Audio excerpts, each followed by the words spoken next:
Aquest tipus de coses no es poden dir així com si res. No, i més que res, si s'hagués dit en el seu moment... I sang que en el carrer. No, i si s'hagués dit en el seu moment, és a dir, en el moment en el que tu potser...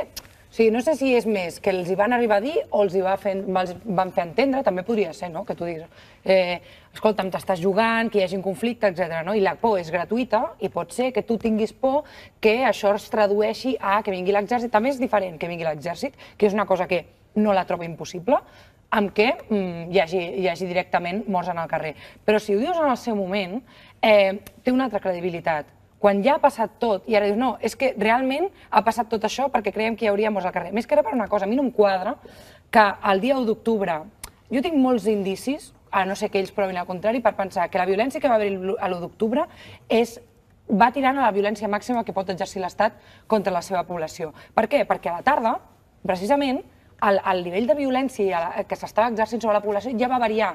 Per tant, era una mica estrany, perquè al final no s'havien tancat tots els col·legis que volien tancar. Aleshores, quan tu no compleixes el teu objectiu, però alhora rebaixes la violència, és perquè alguna cosa ha passat en el migdia.